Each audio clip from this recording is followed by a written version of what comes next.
News Team.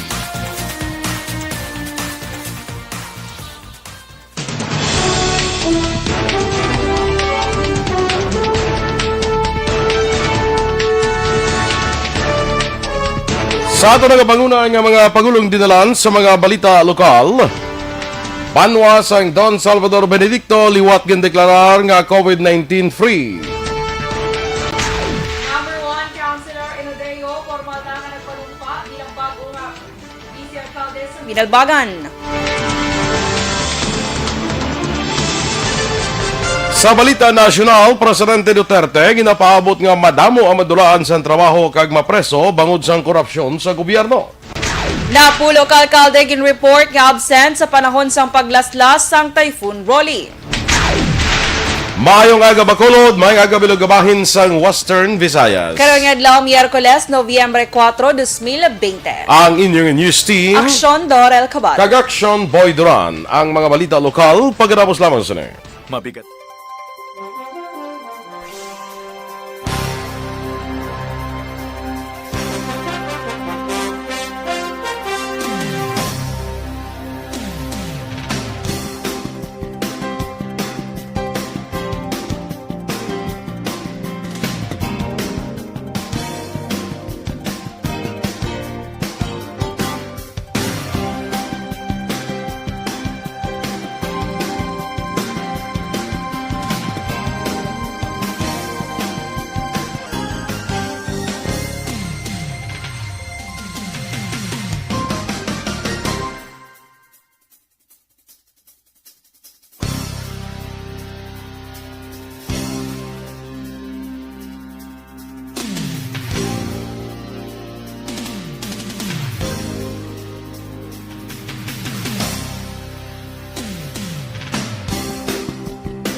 Rose, sakay Gingging Arroyo.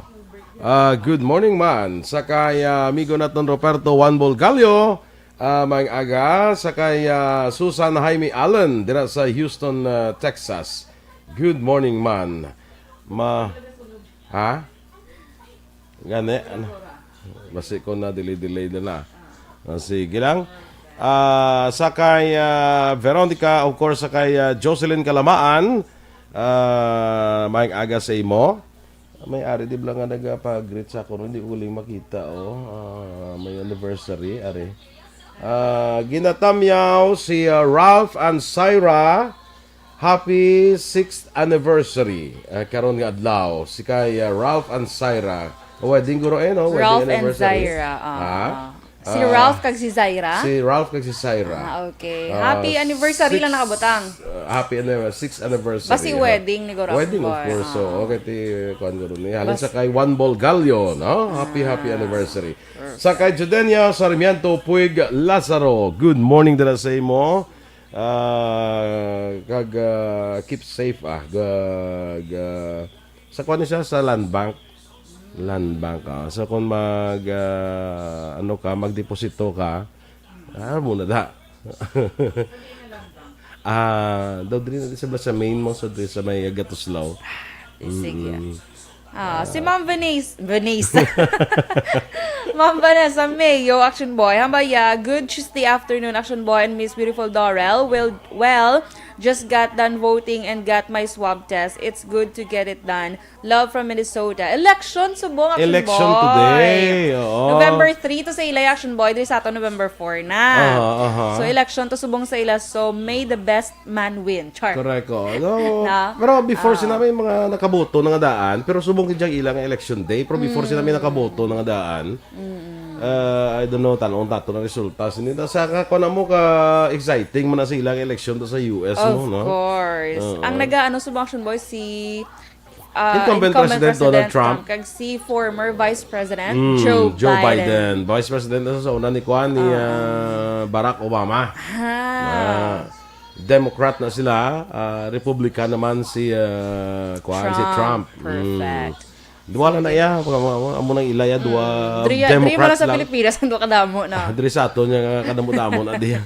No, daso daw talagsalan daso na dumduman ko sa una mayroon da election nga may Democrats, may Democrats kag Republican, may isa pagid ka party nga nagdalagan no. More or less daw mga independent party pero may party man. Pero ti amo ginal na yang gaaway Democrats kag Republican pero may no. Sige, sa kay Jonel Halyorina. Ikaw yan mo party. Ha? Birthday party kag Christmas party. Siling ka gitaw. Kado kadamo kada kita tambungan permiya. Mga party ya. Siguro ng mga December ni wala ni party. Wala. Pigaw-pigaw ni subong imo pang lakato. Edwin Miranda Sr., good morning man sa imo. Kag kay Rebecca Cabral. Rebecca Cabral, good morning. Philip Isulat. Aksyon boy, sa may Buen Retiro. Talisay. Sa Talisay, oo. Kay Earl, Mario Benaflor, Alex Montesa, ano ni kuno ayos ubos gidman may lang kay wala mo ubos. Ang iyan aguro nga Balenciana. Hindi mo ubos sa liso ay liog sa transistor nila sa Philippine Lacson Talisay. Okay. Sige. Sige, standby sa aton balita lokal. Balitang Bayan numero 1.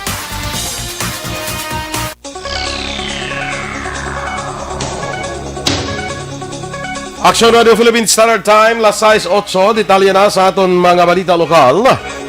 Liwat nga gindeklarar bilang COVID-19 free municipality sa Negros Occidental ang banwasang Don Salvador Benedicto. Ini ang ginanunsyo ni Mayor Lawrence Marksland de la Cruz sa Joint 34th Interagency Task Force COVID-19 Municipal Peace and Order Council kang End Local Communist Armed Conflict karon nga kahapon nga adlaw sa Municipal Quadrangle. Ginpasalamatan sang alkalde ang tanan nga nagtinguha agud matap na ang COVID-19 sa ila banwa. Ilabi na ang mga frontliners nga laundat sa pagpulaw bugtaw sa pagbantay para mapasiguro nga hilway sa COVID-19 ang tanan nga Salvadorians. Formal na nga nagpanumpa kahapon nga adlaw si number 1 Sangguniang Bayan member Yurcesio Inodeo bilang bago nga vice-alkalde sang Binalbagan. Ini matapos magtaliwan si Vice Mayor Samuel Gavaran. Si Inodeo nga manunudlo sang Binalbagan Catholic College ang nagpanumpa sa Binalbagan Convention Hall sa presensya ni Mayor Alejandro Mirasol, miyembro sang Sangguniang Bayan kag Department Head sang Binalbagan LGU. Si Gavaran ang nagtaliwan sa edad nga 57 anyos sadtong Nobyembre 2 bango sa kidney complication nga iya ginasuprer umpisa sang tuig 2019. Ginkumpirmar naman hinawaan PNP Commander Major Clifford Batadhay nga isa ka Police Master Sergeant kag nagaedad sang 51 anyos ang ISNE personnel nga nagtaliwan kahapon sa Corazon Locsin Montalbano Memorial Regional Hospital matapos na mild stroke sang nagahimos na kuntani agud mag-duty. Sa interview sa Aksyon Firing Line, ginkumpirmar man ni Batadhay nga nagpositibo sa COVID-19 ang napatay nga personnel apang palaligban sa ila matapos nga wala nagasanto ang findings. Una dirigin pahayag ni Batadhay nga nakabaton sila sang dokumento nga for embalming ang patay nga lawas sang personnel rason nga napangita na sila nga mga proseso para sa imbalsamasyon apang amo na lang ang ilang pagkadismaya matapos na nagkuha sila sang probationary death certificate nagwa nga positibo ini sa COVID-19. Ginbulgar man ni Batadhay nga hindi na makontak ang doktor nga nag-issue sang for embalming nga dokumento.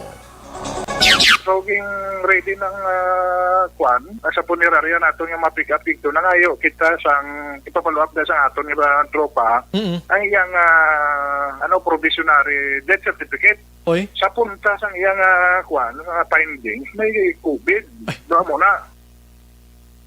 Ang kabahin sa pahayag ni Major Clifford Batadhay sa hinumaan na PNP.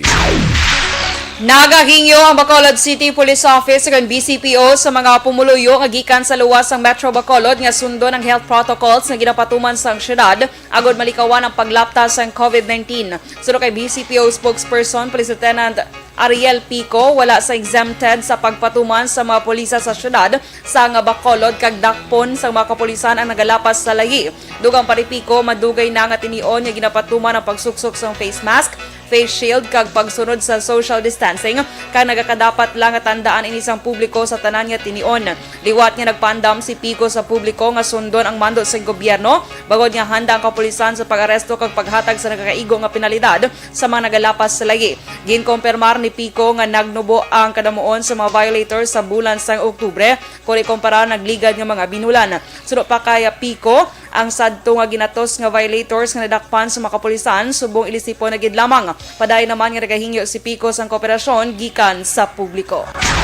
Samtang ginpagawa na sa presuhan ang driver sa truck nga involbado sa aksidente sa Bangga Carmen sa Barangay Granada sa Lunes ang gabi matapos ang 18 oras nga reglementary period. Sunod kay Corporal Rodel Bilarde, investigador sa among aksidente, ila pa ginaimbestigahan ang nagkalain-lain nga palayag sa driver sa truck nga si Jose Maria de Ocampo kag driver sa jeep nga ginasakyan sa mabiktima nga si Joshua Solomon Araujo. Una dirigin palayag ni de Ocampo nga andos niya ginabayaan niya truck nga nakapark sa igad sandalan. Nagbutang ini sang early warning device apang sunod kay Araujo wala sang early warning device sa likod sa truck. Sunod sa kay Bilarde, iya pa ipamangkot sa mga saksi kung may nakita giman sila nga early warning device. Bangod sa inisyal nga investigasyon, wala sang guba nga early warning devices sa lugar sa aksidente. Dugang pa nakainom si Araujo bangod gikan ini sa pagtililipon. Ang aksidente ang resulta sa pagkapatay sa iyang amay nga si Lori Fernandez samtang pilaso naman ang asawa ni Araujo kag duha ka mga kabataan. Wala mo ito nakita nga pankit nga militar nga may warning device. Samo na naya pan tulantaw. Daling kay muna kay ang basiyan tadi ang driver nakainom. Sang jeep, sir. Sang jeep. Ang kabahin sa pahayag ni Corporal Rodel Bilarde, investigador sa among aksidente.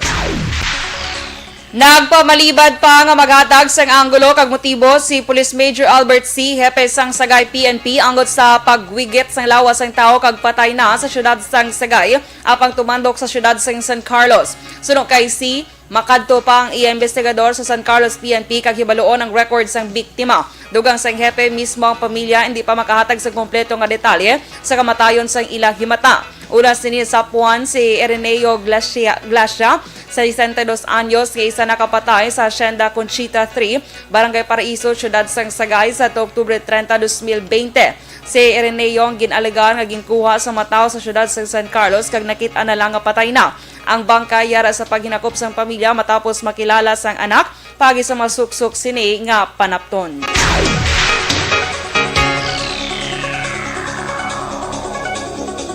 Ginklaro naman ni Police Colonel Mary Rose sa Salve Pico, ang hepe sang Kabankalan PNP, nga wala na nag-exister ang bugalon na drug group sa siyudad sang Kabankalan. Patag ni Pico, ang mga nagkaladakpan ng ginaangot sa bugalon, mga galamay na lang nila sang una, apang mga magagmay na lang amay ni. Sunod pa sa hepe, napatay na kay nagkaladakpan ang iban nga among nagauyat sadto sa mga grupo, kag wala na sa may leader sa sini nga mga panahon. Luwag man ipalambot ni Pico sa mga pamilya bugalon sa mga syudad, nga wala sila sang kailabtanan kung ginaangot sa ila apelyido ang mga nagkaladakpan. Sa itong tiyalikdan nga adlaw, may nadakpan sa drug bypass operation nga ginatudlo miyembro sang Bugalon Group. Aksyon Radio Philippine Standard Time, las 6:15. Kag sa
Good morning, liwat sa aton mga kaaksyon. Sakay Mayjun Galve de Sandario. Mayjun, good morning. Classmate ko ni sa elementary. Land bank man ni sa Gapon. Pwerte, no? Mga classmate mo, arigyan sa bangko. Action Do boy, no? manager ni sa bala sa isa ka branch ng land bank mo somewhere sa north, no? Do siya dito na siya sumunod manager to sa no. Mayjun Galve de Sandario. Good morning. Antoinette Pilyado. Good morning makano kay Dodoy kag Arlie Pilyado kag kay Melcho kag Aplaha Sansawi sa La Carlota from Canada. Good morning sa imo dira Antoinette sa Canada. Dating Angels. Good day man sa imo. Tomas Broniola. Sakay Lucela Diaz Anguluan. Good morning. RR Montua Rehinio. Ari naman ta sa liwat sa bag-o nga adlaw. Ululupod kita sa gihapon. Ginapatamyaw kong aton abyan. Anay Mayor Emmanuel Aranda sang Binalbagan. Good morning sa imo. MJ Ruby Salazar. Keep safe Negrosanon watching from Japan. Shout out lang kuno sa Salazar family. Okay. Jonah Garcia sa family Baladhay, family Garcia, family Generalao sa Sitio Lunao, Barangay Mailom, Bago City. Watching from Tandang Sora, Quezon City. Sige, Sundors. Kay Artemio De La Vente, ngayong aga sa Santo Niño Stop, arado siya connection boy. De La Vente family from Pangasinan. Rosales Art De La Vente. Good morning. Kay Martin Aliling, dira sa may Imos Cavite, mayong aga sir. Jessie Fulgencio. Puwerte na. Do yawan po tayo basa sa apelyido. Pero Fulgencio. Fulgencio. Kay Ma'am Cory Vidaha, good morning. Tamyo ko schoolmate si Joji Tabang Kerao sang Valia Car Transit. Good morning. Kay Mami M. Saboso, good morning dira sa imo. Of course. Yes, of course. Kay Good Attorney morning. Doug Pandan, ang Yes. imong lawyer sang ginpasakaan ka kaso nga estafa. Wow! Wala. Sige, kita boy, di kasuhan. Good morning. Asang sang plano kag lima pasaka tani kaso nga estafa. Sakay ano to? Sige, sakay ang ilis, sino to? Si Attorney Doug Pandan, pinakabaskuga na daan nga Gado sa Bilog ng Negros Occidental. Duga matamat na siya gani Duga Negros Oriental sa kupo niya pagid araw-araw ka nagidya attorney. Makita kami na daw sukmata niya naman ko ni. Sa naliga daan niya, saan kami nakakita ni attorney kaniman. Action Eden, saan kami nakalakat? Asang Sunday. Sunday Na. Sinigaran. Kaya bayagin pagamba ito ko nga pinakabasko nga attorney ko sa Bilog ng Negros Occidental. Ay, ano niya lang ang cellphone. Kaya kasi madugag-dugagan pa ko na balaha. Magtuon na bala attorney, pinakabaskugan, kaya sa tanan nga baskog. Kaya, RR, Montano Reginio, thank you, good sir ha, in fairness. Bisado ka dako lang sa ato niya butkon. Magamay-gamay na siya mag-2021. Correct. Habang ni Ma'am Vanessa Mayo, match naman ka mga two pretty colors sa inyong nga two. I love it. Oh, wow. Pero nga ako niya butkon, man to hindi ko gid-love. Pero anyway, okay lang na siya, action boy. Di ba? Natural. May ka na lang gani kay may butkon, iban gani waya butkon. Hello, guys. Thank you, Lord. Sa butkon. Salamatan mo lang kay may butkon ka, iban gani way butkon gani. Yes. Kelly Jelly.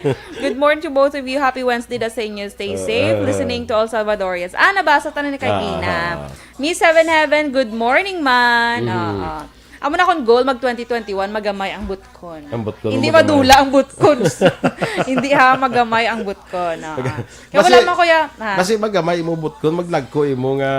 Kuya. Kalain doon na ano eh. Ano tawag si naman? No, kalain ko rin, no? Those smurf, hindi. Cancel ko. Diyan mo na. Kaya Rizali. Good morning, pre ko, no? Good morning, Mare. Kumpare. Sa Malaysia. Ay, ara na si Attorney Doug pa na. Attorney! Liwat-liwat. Pinakabaskugan. Nga abogado sa Bilog Negros Occidental, Attorney Doug Pandan! Energy Attorney! Digay ako, sar ka din natin ni Dag mo. Mambag ni si Attorney nga, yan ang si Dorel, be. Ipablatter. So, mailan na nga pag lugayawon. Iyalagay ka to everyday. Kasi yung galakatan. Siyempre, pinakamaskugan ka nga, Attorney. Hindi ka maglibot na. Perfect. Siling ni Gingging Arroyo. Good morning, classmate boy. Classmate kami to. Classmate ka mo gali. Si perfect. So, upos na ni Mami Ems. Mami Ems, keep safe din sa pagbiyake, Action Boy. Correct man? Kabiyahis na subong? Wala. Pero doon kabiyahis na everyday. Yes. Ate sige. Okay, standby na kita sa aton mga balita nasyonal. Good morning, Anay. Kay Shakil Tarak Muhammad. Daran ka taga Sienta Buena Esperanza, Cadiz. Good morning.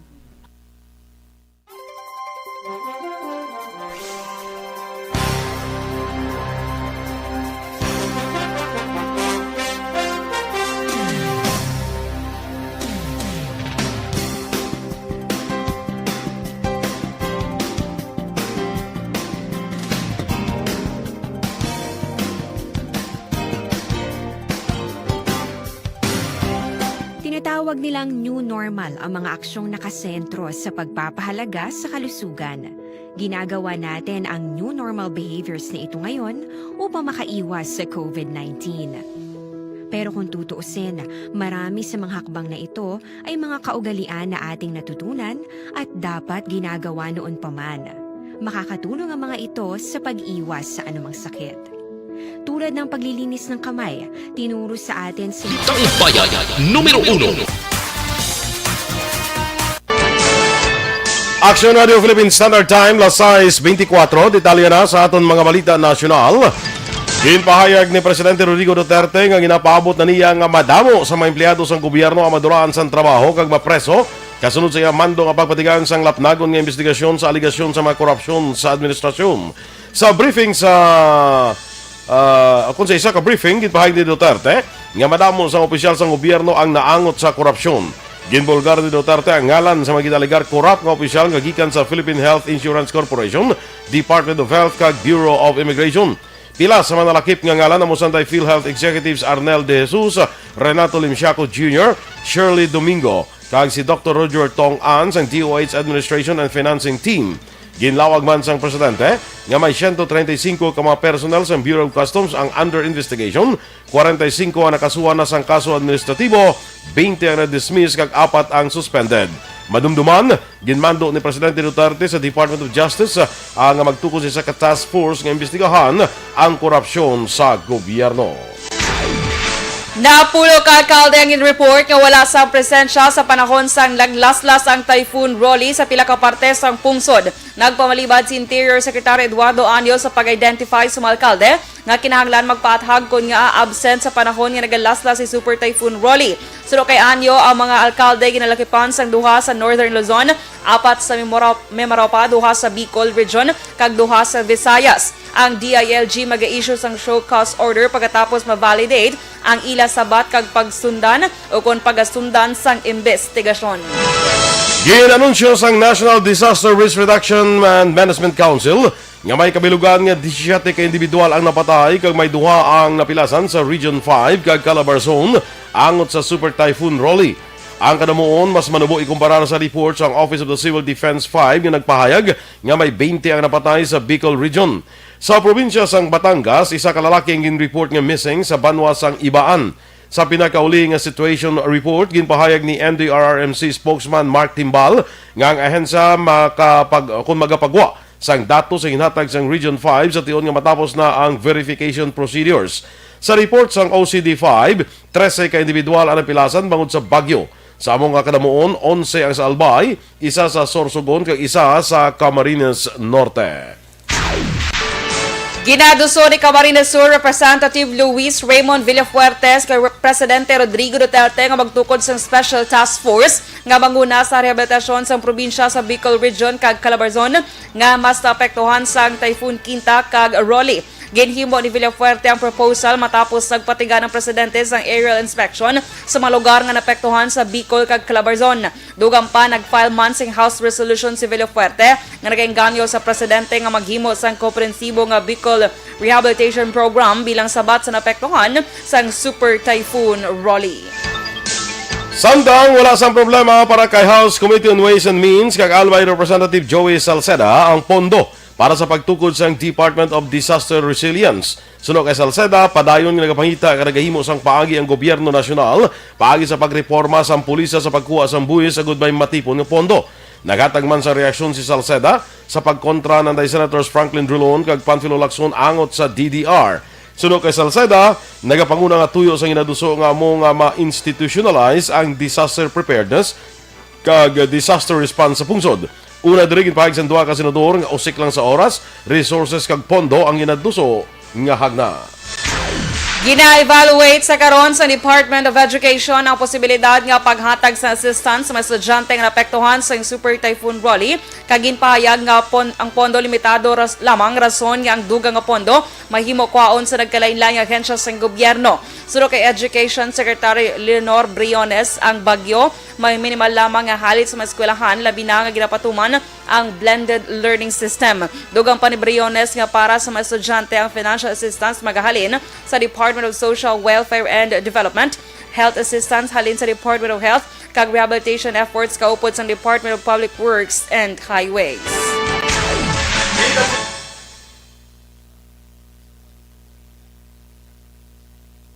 Ginaprobahan na sa National Housing Authority ang duha ka bulan nga grace period para sa amortization kag lease payment sa tanan nga proyekto nga naga-cover sa residential sumugman sa commercial, industrial kag institutional accounts.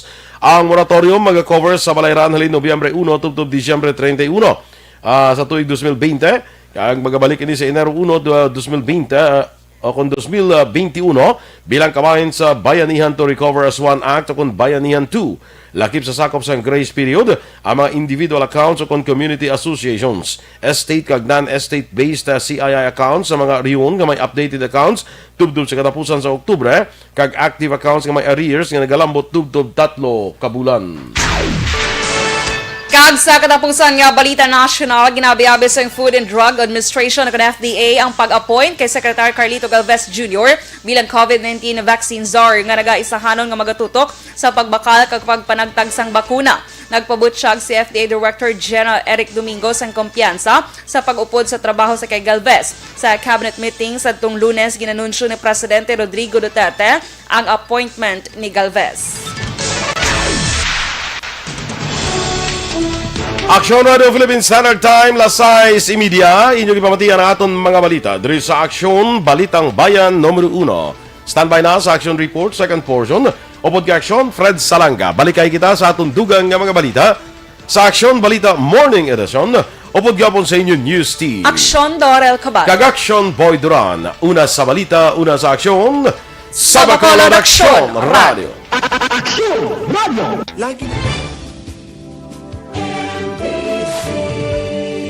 Manila Broadcasting Company.